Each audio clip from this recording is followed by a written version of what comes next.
Olá, meus queridos, sejam muito bem-vindos ao nosso curso de Biologia, certo? Primeiramente, vamos começar entendendo o que é a biologia, também vou me apresentar para vocês. Meu nome é Neto, sou professor Neto, ministro das disciplinas de Biologia, e nesse curso vamos estudar essa ciência que é tão bela. Primeira coisa, logia significa logos, que é razão, estudo, e biovida. Vamos estudar aqui o estudo da vida, tá certo?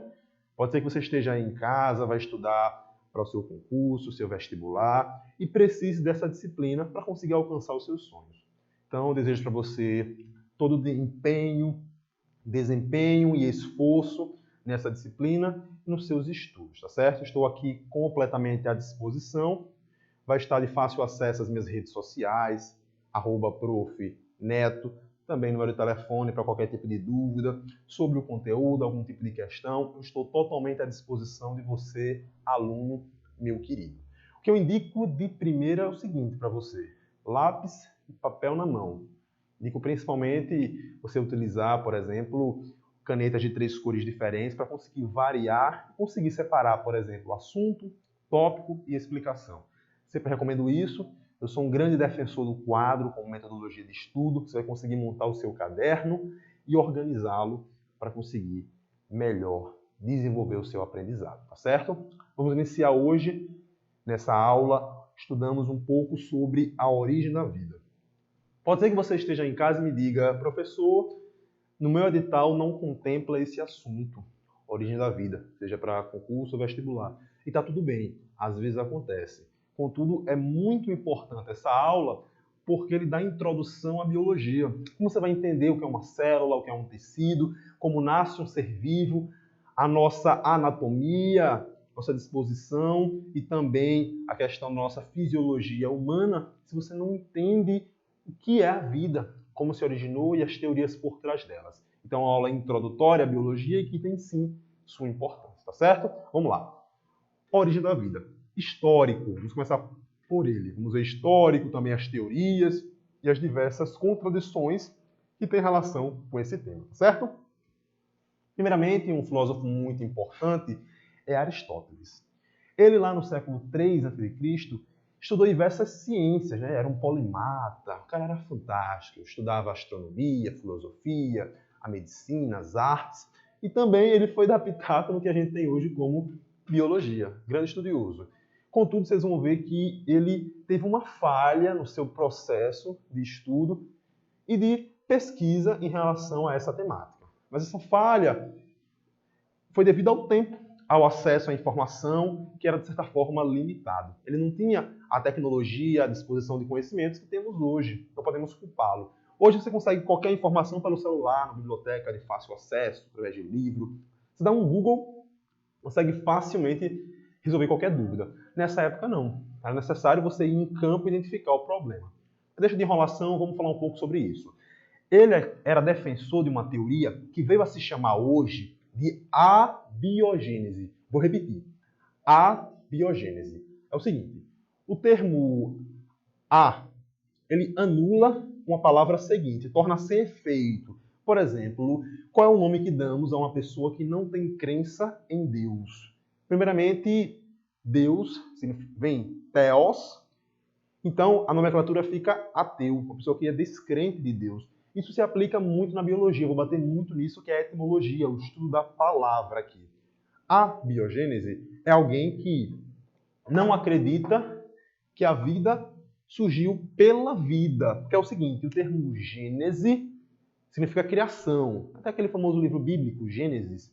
Então, gênese significa criação, certo? E bio significa vida. Os defensores da abiogênese, eles não acreditam que a vida surgiu pela vida. Vamos com calma, você vai entender a cada ponto esse estudo. Como Aristóteles, no século III a.C., muito tempo comportou-se da seguinte forma. Ele observava, por exemplo, um cadáver e ali surgiam larvas de moscas, de mosquitos, alguns tipos de artrópodes, como escorpiões e baratas.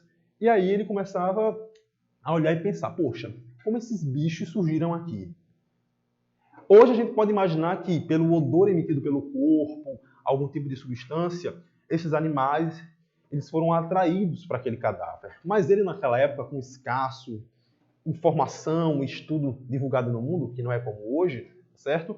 Ele imaginou o seguinte: poxa, faz sentido que esses animais que chegaram ao cadáver surgiram de forma espontânea. Como assim, professor, espontâneo? É o seguinte, tá ali o cadáver e o escorpião, buf. Mas, professor, como assim, buf? Surge do nada, do nada. Os defensores da biogênese, eles acreditam na geração espontânea, que os seres, por si só, podem surgir de forma inanimada. Você hoje pode pensar, poxa, Aristóteles, o gênio da matemática, da filosofia, da botânica, era burro. Como ele pode pensar que uma matéria surge do nada? Calma, meu filho, calma. Pense comigo. Você não tem microscópio, a ciência não está evoluída, não tem laboratório, não tem uma ciência avançada. Então é muito fácil você deixar se levar por alguns conceitos errados. Então isso aqui é um dos poucos erros que esse grande estudioso teve em sua vida. Ele acreditava nessa geração espontânea, tá certo? É o que a gente chama de pneuma.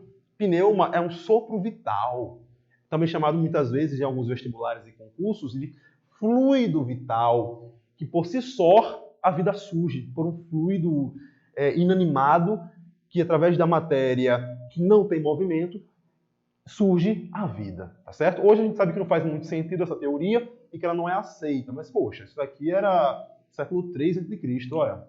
Tempo, viu? É muito tempo, tá certo? Beleza. Próximo estudioso aqui bem interessante é Van Helmont. Van Helmont, no século XVII, foi bem interessante isso, ele criou uma receita de fabricar ratos. Olha que curioso. Ele observou o seguinte com o passar dos anos, tá certo? Da sua vida. Que se você deixasse, por exemplo, uma roupa suada, farelos de trigo, de pão, né, semente também, em um quarto escuro, em um alçapão, depois de alguns dias, ali surgiriam ratos. A gente hoje sabe, poxa, o rato foi atraído pelo quê? Pela mistura de farelo de pão, ou semente de trigo, o suor da camiseta e o ambiente escuro. Por isso que o rato foi até ali. Mas pensa, bicho, século XVII, olha o tempo. Naquela época fazia muito mais sentido eles imaginarem que, devido à mistura de camisa suada e farelo de pão, o rato simplesmente, puf, surgiu. Do nada, professor, do nada. Apareceu naquela região e ficou ali, tá certo? Então, lembra que eu falei, não vamos chamar esse pessoal de burro, não. Não é por isso, bicho. É porque, nessa época, o conhecimento científico era escasso. Não tinha-se a tecnologia que temos hoje. Para você ter ideia, nessa época aqui, nem o microscópio havia sido desenvolvido como a gente tem hoje. A gente não pode culpar esse pessoal, certo? É muito comum essa receita de criar rato. E lembra, eu estou falando aqui de a biogênese. A biogênese. O A anula o termo seguinte, torna sem efeito, por quê?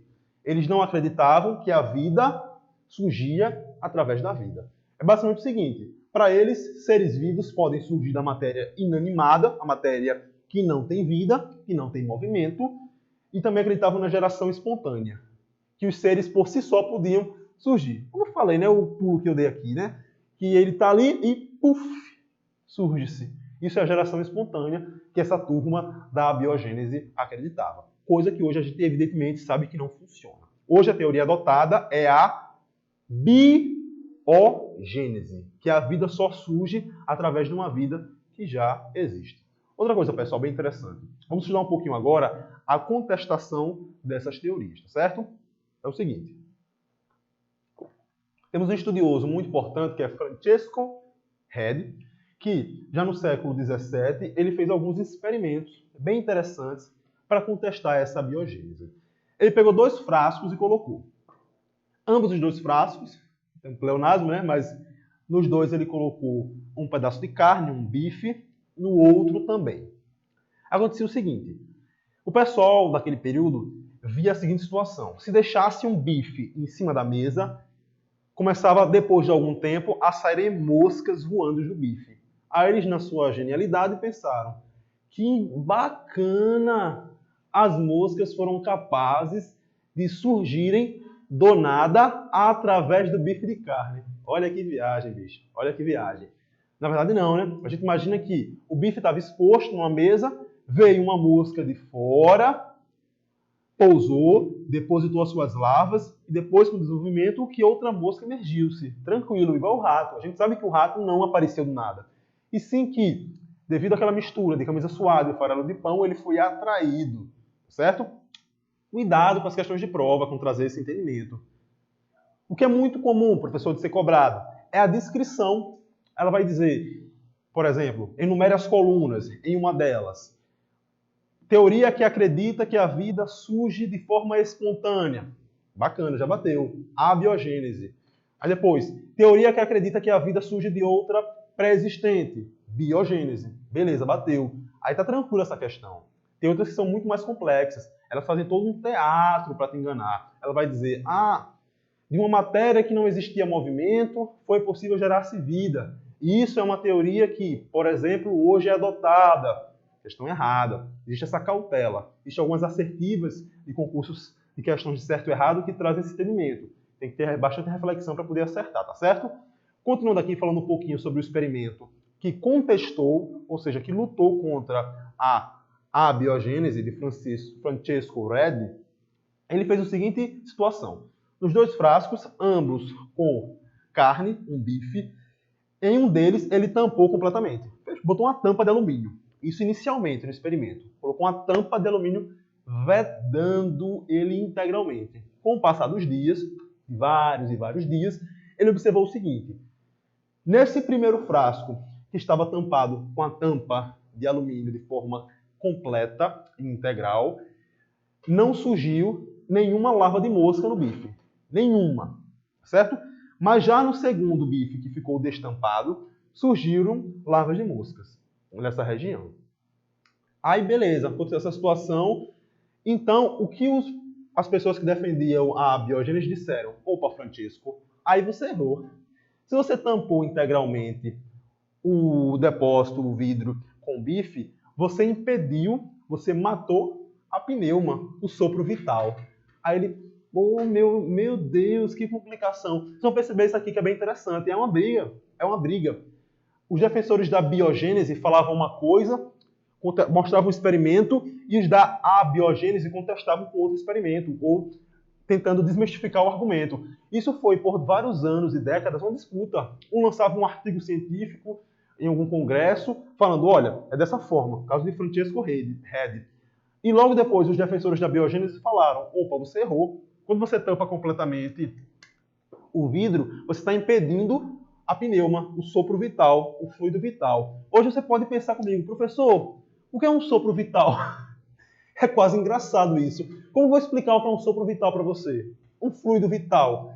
Percebe que hoje não faz nem sentido o que eles defendiam, porque eles acreditavam que existia uma substância invisível que era capaz de gerar vida de forma espontânea, do nada. Explicar isso até é loucura. Eu queria que vocês enlouqueçam para tentar entender isso. Mas na época eles afirmavam e era o que era vigente na época. Então você tinha que conseguir comprovar por fatos científicos, experimentos, que era errado. E foi isso que foi feito.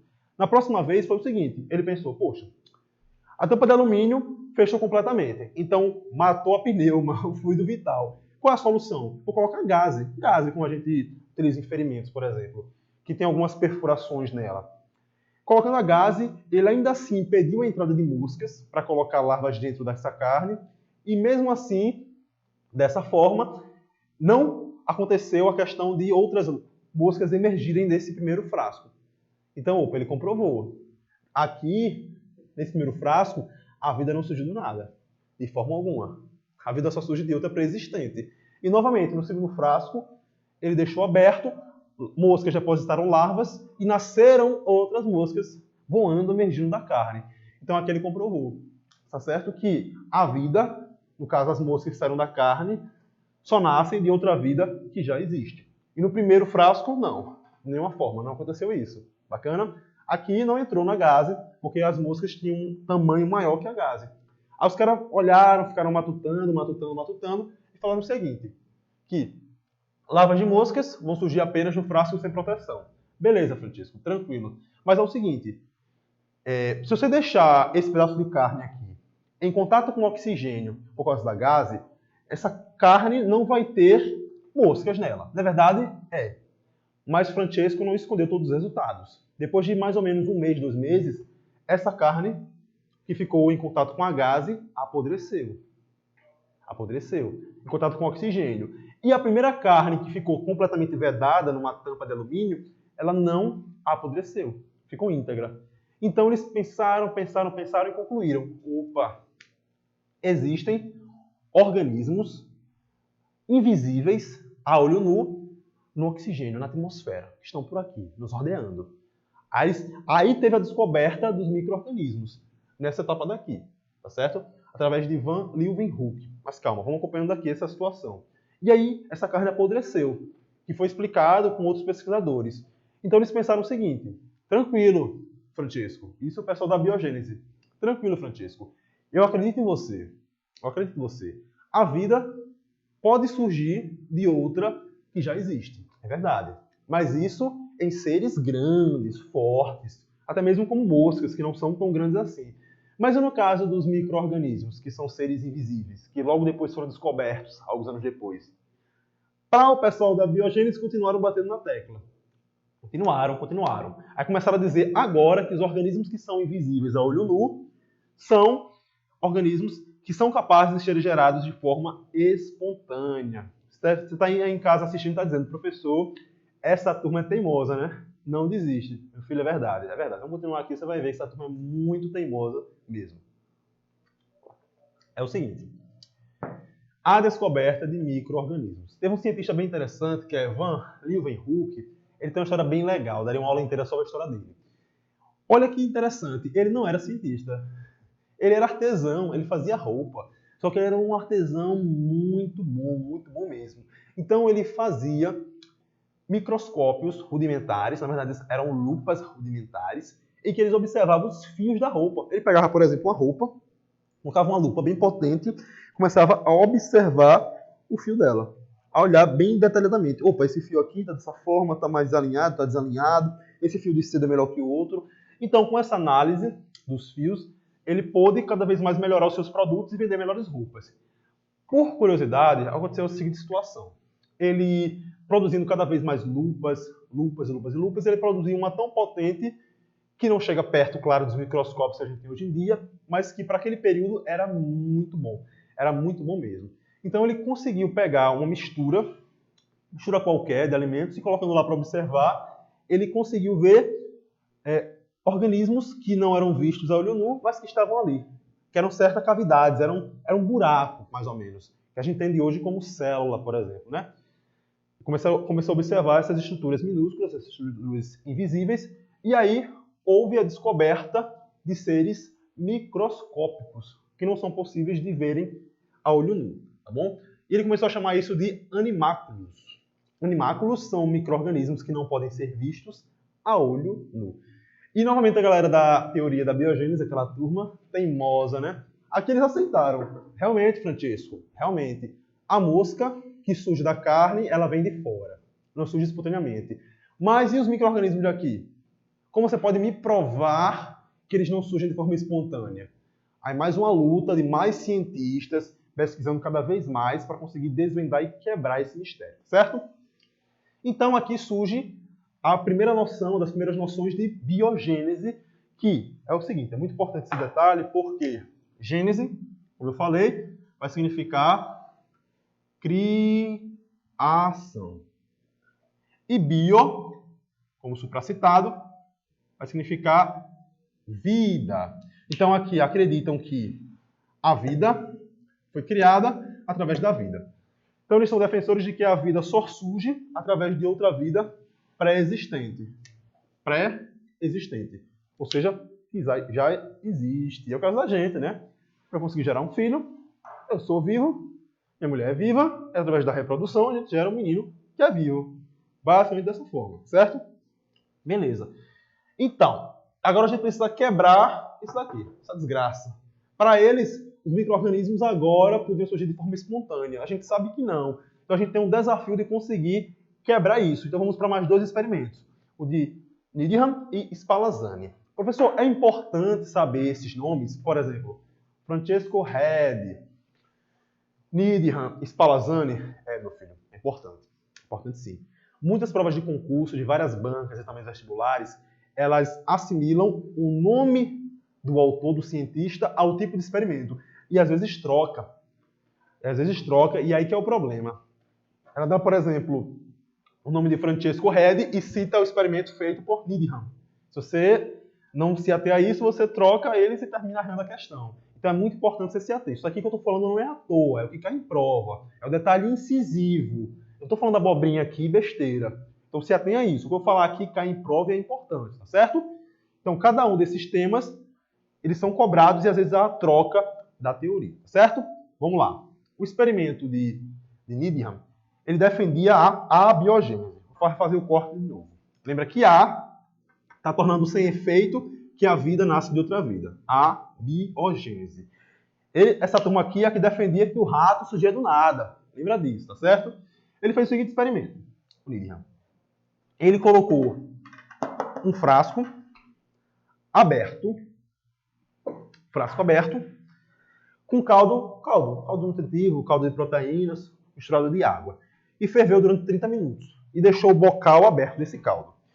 Logo depois desse tempo, 30 minutos, esse caldo foi contaminado. Isso provou que existem micro-organismos que podem existir, por exemplo, no ar, entrando através do ar.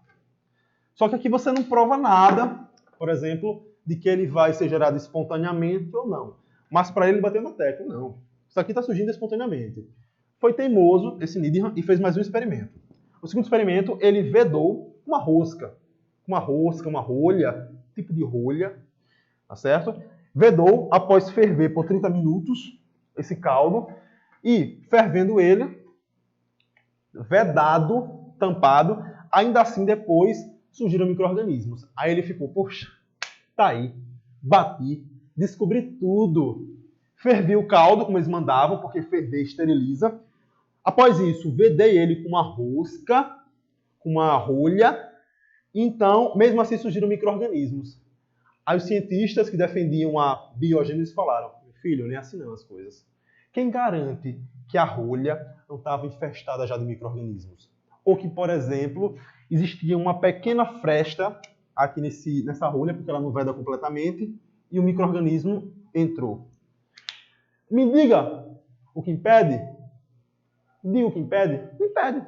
Não impede, bicho. Não impede nada, na verdade. Aqui ele queria dizer que fervi o caldo, tampei com uma rolha, e mesmo assim surgiram micro-organismos. Aí ele quis dizer que eles surgiram por si só. No caldo que estava estéril, no caldo morto, eles foram capazes de surgir por si só, através de uma geração espontânea, de uma força vital.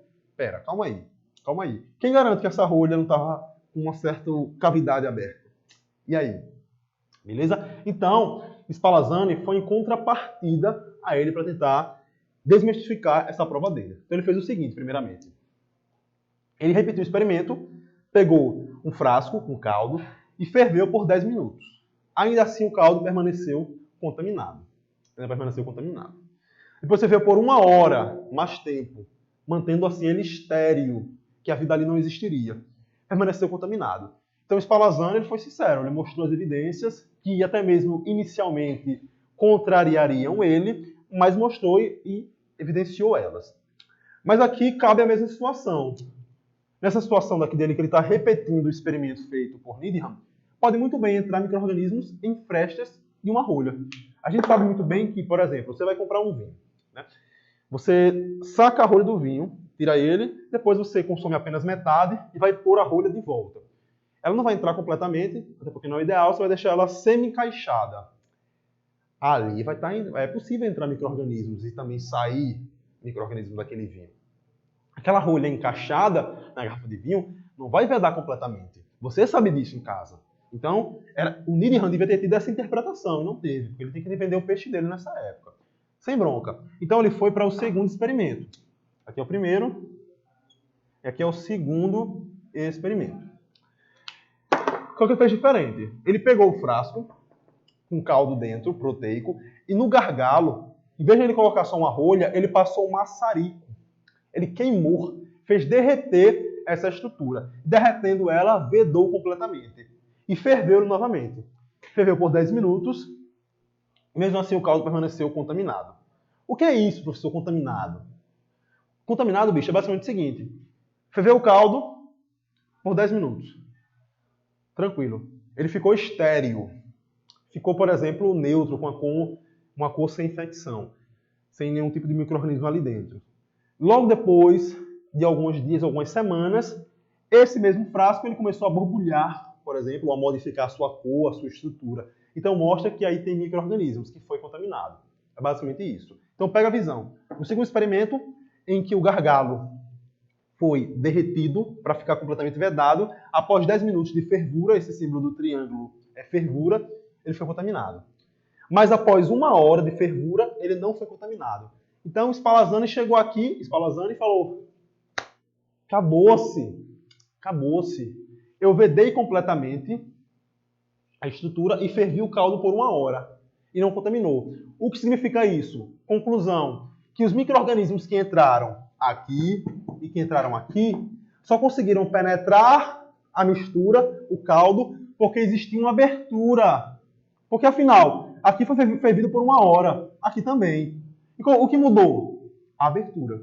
Que aqui, essa rolha pode ter deixado algum espaço ali para entrar micro-organismos, e aqui não, porque foi derretido esse bico, esse gargalo. Então não contaminou. Aí ele chegou, o Spallanzani publicou o documento e falou, acabou-se, vencemos.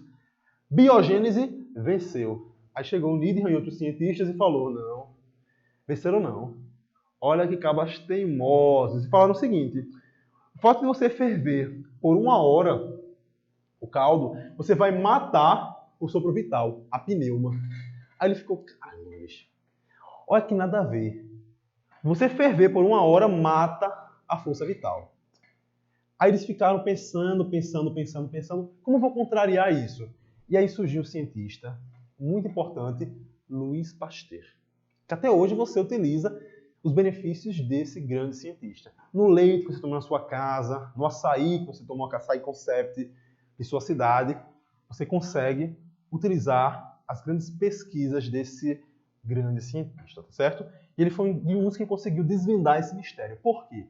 Quando chegou aqui nesse impasse, que o caldo ele não contaminava, após 1 hora de fervura e o bico derretido, ficou todo mundo aperreado. Porque os abiogênicos que defendem a biogênese não aceitavam que a teoria da biogênese era válida e os defensores da biogênese diziam que eles eram teimosos e que estavam errados. E ficou nesse impasse. Então a Academia de Paris lançou um desafio valendo muito, mas muito dinheiro para quem conseguisse desvendar esse mistério. E aí surge Louis Pasteur, certo? Vamos fazer um momento e vamos já continuar com essa explicação. Beleza, pessoal? Vamos ver agora como Louis Pasteur conseguiu desmistificar as teorias envolvendo a biogênese. Esse cientista aqui é muito importante e já no século XIX ele começou os seus estudos voltados a contrariar esses teóricos. Lembra que eu falei que houve um prêmio na Academia de Paris com o objetivo de conseguir desmistificar essas teorias, devido àquela briga entre Needham e Spallanzani. Ali, primeiramente, tem algumas importâncias dele. Primeiramente, com a descoberta da pasteurização, coisa que você aí usa todos os dias, quando consome o seu leite, quando consome o seu açaí, certo? É um processo em que há um resfriamento e um aquecimento daquele alimento. Isso feito de várias formas e de modo abrupto, ou seja, aquece-se muito alto, de forma rápida, depois resfria esse alimento e fica. Aquece e resfria. E assim consegue eliminar bactérias, vírus e protozoários que estejam, de alguma forma, nesse alimento. Outra coisa muito importante é que ele é conhecido como o pai da microbiologia, o estudo de seres microscópicos, como bactérias, e muito envolvido em relação também a fungos, certo? Outra coisa relevante é quanto à industrialização de bebidas alcoólicas. O processo dele, através de estudos de fungos como o da levedura, trouxe o fato de que consiga se disseminar mundialmente de forma industrial as bebidas alcoólicas, atribuído principalmente a ele. Você que gosta do seu vinho, da sua cerveja, todo aquele final de semana, uma sexta-feira, por exemplo, sábado, uma farrinha com os amigos, agradeça a ele, viu? Esse é o cara. Outra coisa muito importante atribuída a ele é o fim da abiogênese. Lembra que o A está tornando sem efeito o termo seguinte. Esses pessoal dessa turma aqui da biogênese acreditavam que a vida surgia de forma espontânea, naquela receita de criar rato, certo? Beleza.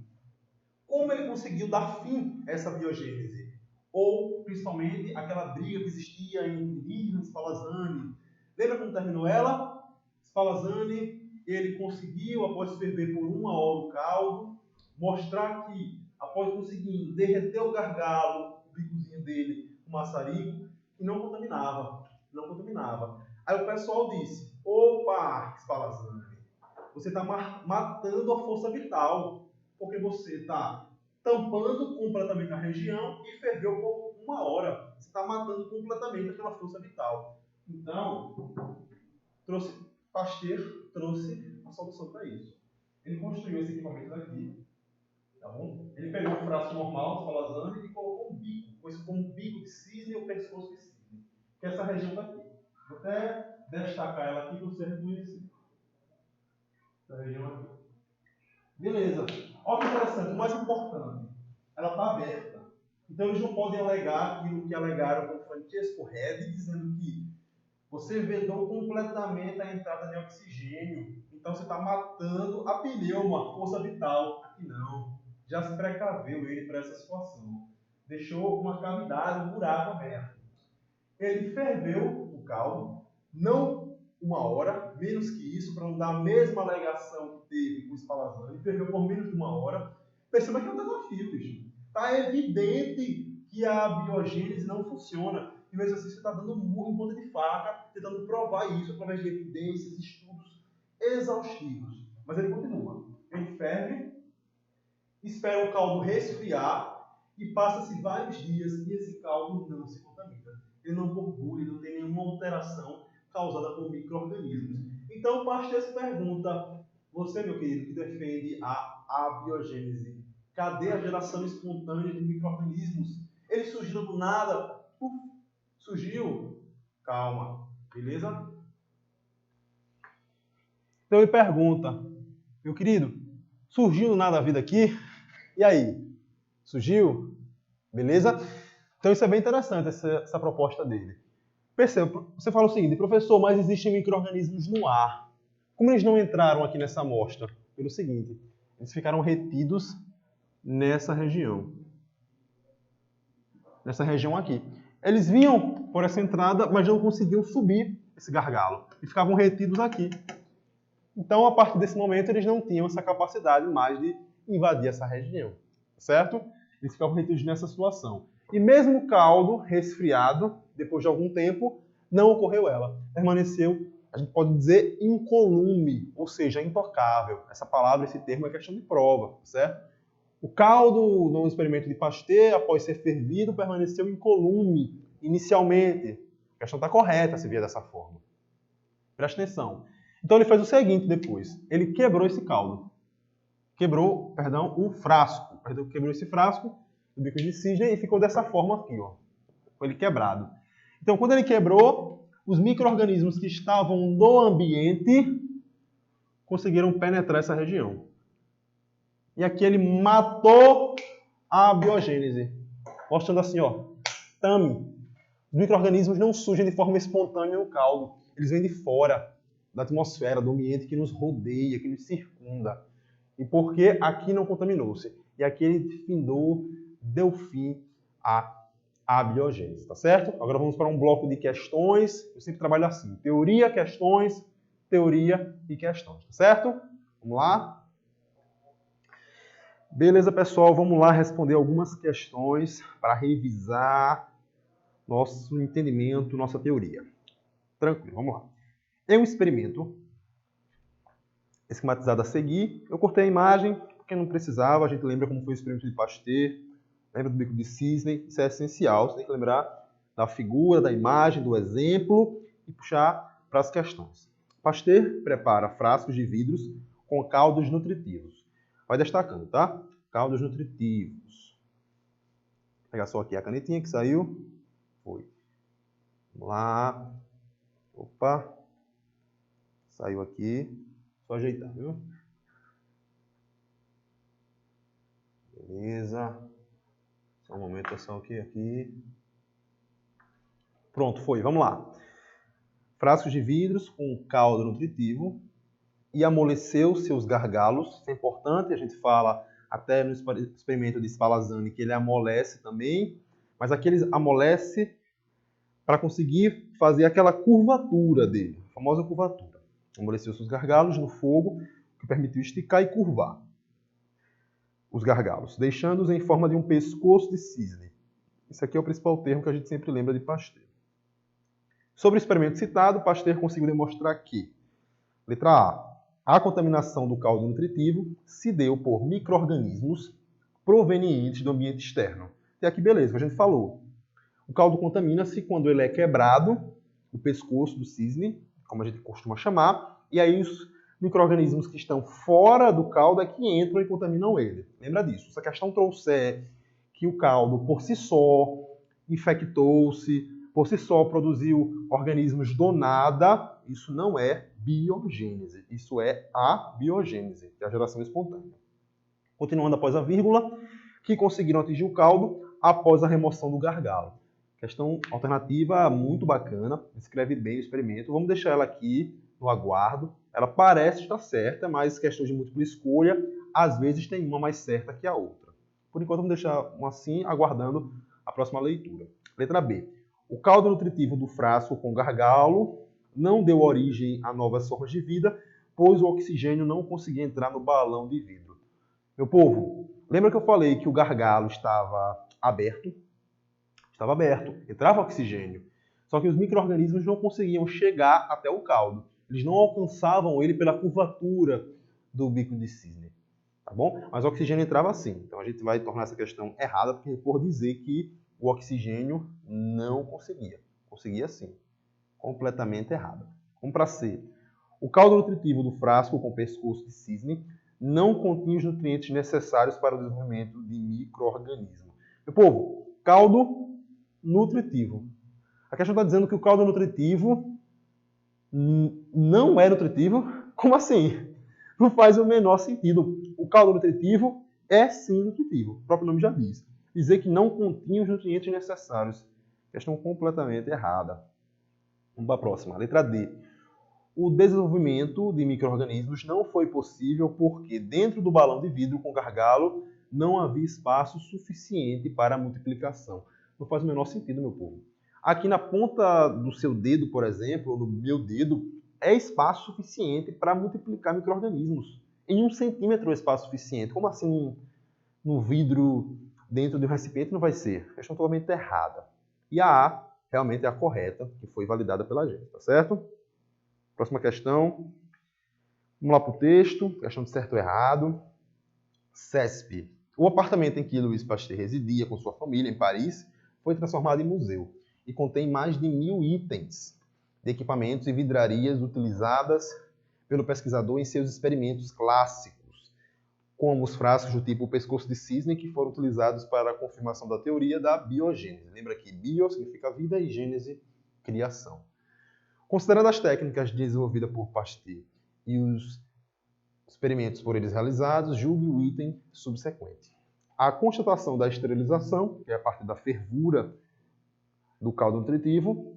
Vamos continuar a questão. A constatação da esterilização do meio nutritivo, mediante processo de fervura, permitiu o desenvolvimento de importantes técnicas de preservação de alimentos, como a pasteurização. E aí, meu povo? O fato de você ferver um alimento, esterilizando ele, tem a ver com pasteurização do leite, do açaí, que a gente come hoje, no dia a dia? Tem sim, meu querido, exatamente isso. A pasteurização é um processo de fervura daquele alimento. Ferve e resfria. E tem a ver sim, tem muito a ver com isso. Questão corretíssima.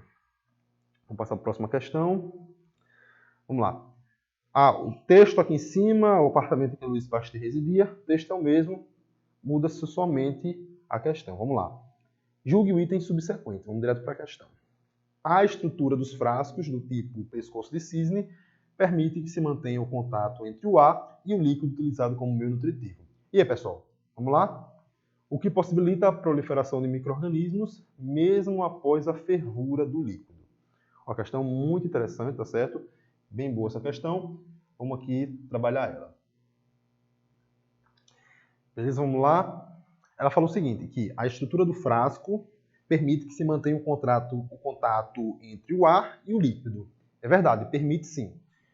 Que utiliza-se como meio nutritivo. Agora vamos ler o que está após a vírgula. O que possibilita a proliferação de micro-organismos mesmo após a fervura do líquido. Aqui está o erro, meu povo. Ferver o líquido, os micro-organismos, lembra o que eu falei, não conseguem passar pelo bico de cisne e ficam retidos na camada inicial dele. O ar entra, professor? Entra. Oxigênio entra? Também. Mas os micro-organismos não entram. Então, nesse caso, questão errada. Uma próxima questão. Vamos lá. O esquema acima demonstra o experimento de Louis Pasteur realizado em 1960, que marcou as descobertas da época por provar definitivamente a teoria da... Você já sabe, meu filho. Que teoria Pasteur prova? Biogênese. Você já procura isso nas alternativas, é macete de prova. Letra A, biogênese. Ela pode ser, você deixa um ponto. B, abiogênese. Já considera ela errada. Opa, vamos voltar aqui. Já considera ela errada. Que a biogênese acredita na geração espontânea. C, biogênese. Pode ser. Opa, tá voltando, né? D, a biogênese. Errado também. E, seleção natural. Nada a ver. Seleção natural é Charles Darwin. Evolução humana. Nem chegamos a isso. Sobrou apenas a e a C. Então vamos comparar ela. A, biogênese, que propunha a origem do ser vivo a partir de outro ser vivo. Descreve bem. Até agora a gente pode entender como certa. Vamos deixar aqui ela em aguardo. C, biogênese, que propunha a origem do ser vivo espontaneamente a partir da matéria bruta. Meu povo, isso aqui claramente está falando de abiogênese. Vamos falar de espontaneamente. É abiogênese, tá certo? Não é biogênese, é abiogênese, em que o A anula o termo seguinte, a biogênese. Então, nossa alternativa correta é a letra A. Próxima questão, vamos ver, bem interessante. As ideias evoluíram, derrubando essa hipótese, e outras foram desenvolvidas. Que hipótese está falando? Da abiogênese. Em relação às principais hipóteses sobre a origem da vida, enumere a segunda coluna de acordo com a primeira. Vai ser muito o seguinte, a gente vai ler essa segunda coluna aqui e vai bater com a primeira coluna, com o termo dela. Vamos começar.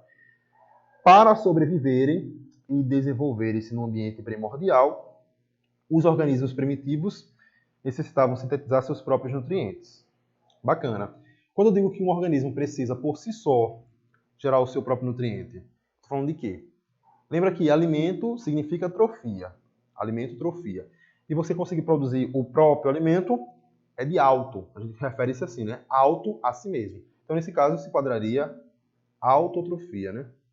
Seres autótrofos. Autotrofia. Onde tem autotrofia? 2. Vamos manter aqui, pode ser que altere isso quando você vai olhar as alternativas, né? Na segunda, a vida se originou fora do planeta Terra, tendo sido trazida por meteoros, cometas ou então por poeira espacial. Questão muito boa, a gente vai falar um pouco sobre ela agora. A teoria que acredita nisso, a gente dá o nome de panspermia. Vamos ver um pouquinho mais à frente também ela, com mais calma.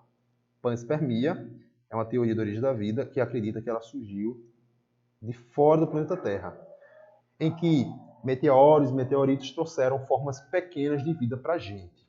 Então, aqui, panspermia número 4. A próxima. Para sobreviverem e se desenvolverem num ambiente primordial, os organismos primitivos necessitavam de uma fonte externa, opa, destaca a fonte externa, que responde muita coisa, de compostos orgânicos. Se eu preciso ir para uma fonte externa de composto orgânico que está fora de mim, isso aqui é uma questão de procurar fora o alimento. Vamos lá. Alimento significa trofia. O termo trofia significa alimento, como aqui em autotrofia. Se eu procuro alimento fora de mim e não em mim, é diferente. Então, o termo é hétero. Heterotrofia. No caso, são seres heterótrofos. Chama de heterotrofismo. Aqui na primeira coluna é o número 1 que responde isso. A próxima é produção de alimentos a partir de substâncias inorgânicas simples, utilizando-se de energia radiante, ou seja, luminosa, a luz. Foi um passo importante, decisivo na história da Terra. Novamente, meu povo, vamos lá. Produção, na biologia, significa síntese. Vou colocar síntese. E o termo luz? O que significa, professor? Foto. Luz significa foto.